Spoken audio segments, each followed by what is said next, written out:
right, next up, the number 2 team in the Big Ten last season. Let's go to Illinois.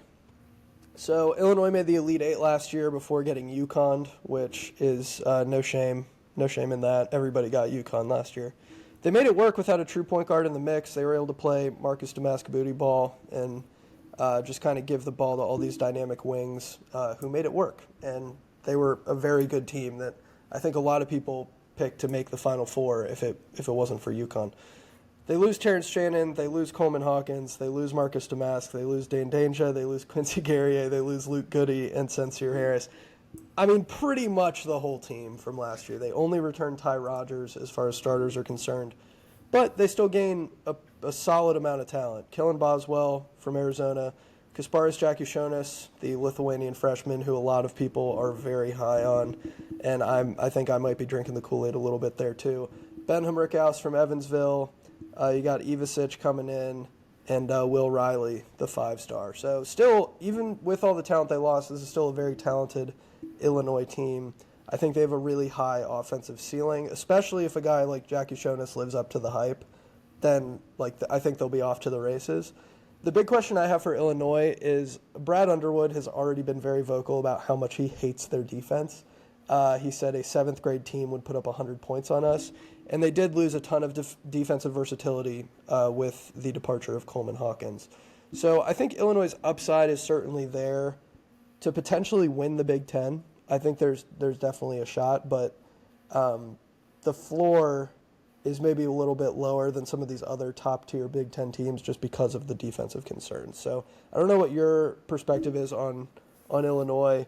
I went back and forth a little bit on them because I just don't really know what the formula is for success, even with a lot of these offensive pieces that they brought in. Because they actually do, like Kellen Boswell, I don't know if you want to go true point guard with Kellen Boswell, but he's certainly more of a point guard than they ever had last season. So, yeah, your comment about that Underwood made it Big Ten Media Days has me thinking about Greg Waddell's tweet that Painter and Underwood can just get on the mic at Big Ten Media Days because they know they own the conference and can just say whatever they want. So, I really, oh gosh, I understand the defensive concerns, but I don't know. There's so much like positional versatility, especially when you add like Morez Johnson into that front court. That man, it's hard not to think that like the pieces will kind of coalesce and figure it out a little bit on that end. Maybe they're not ready in November, and Underwood is right, but they could also just opt to outscore everybody. That could be fun. I too am drinking the Kasparis Jakushonis Kool-Aid, so I'm right there with you, and it seems like everybody else. You give kind of you give Underwood these kind of 6'5", 6'6", like guard wings that he can just kind of throw the ball to and let create and score and be the focal point of their offense, and you know it's kind of going to work. So I don't like the mold's there.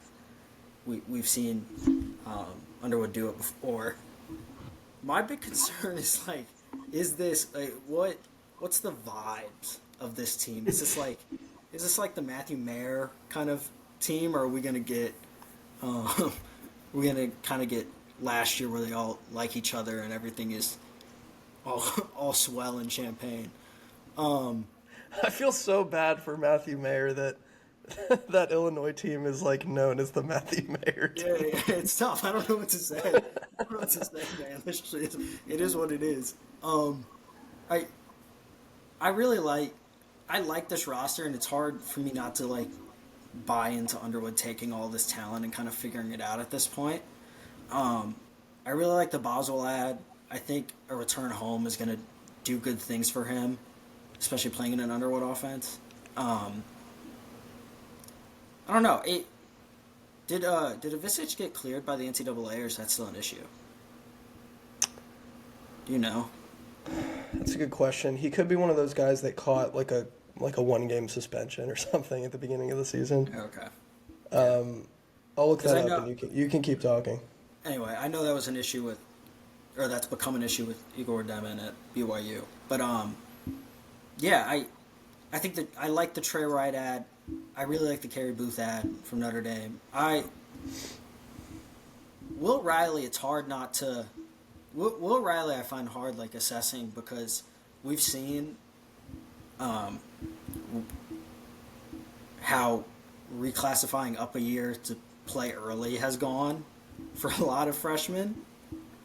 And at his frame, I guess I'm a little concerned, but it's also hard not to just see the tape, especially from him in the EYBL, and the way he can just absolutely pour it in and not just immediately get bought in.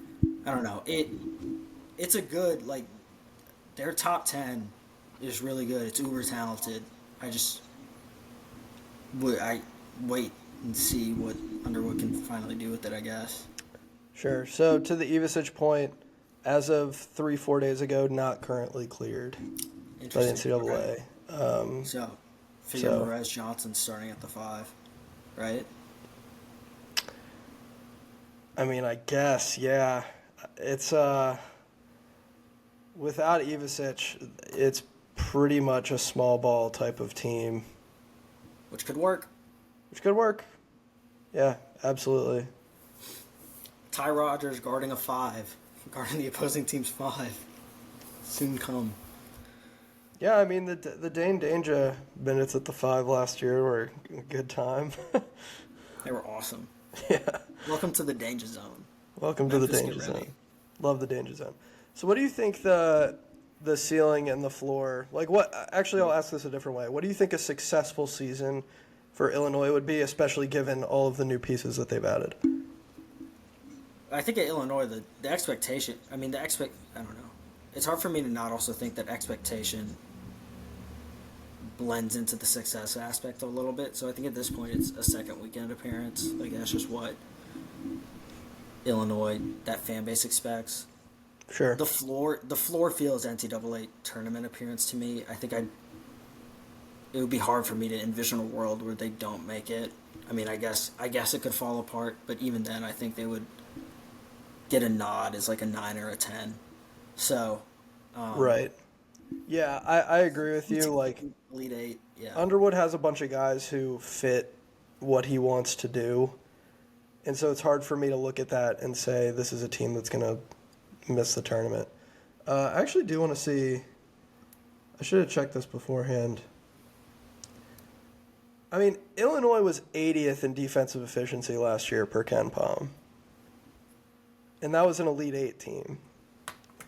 So it's not that, like, obviously you want the defense to be there, but Brad Underwood literally just showed us that he can take teams deep even without, like, lockdown defense. Like, if they're a top 100 defense, then I think they'll be fine.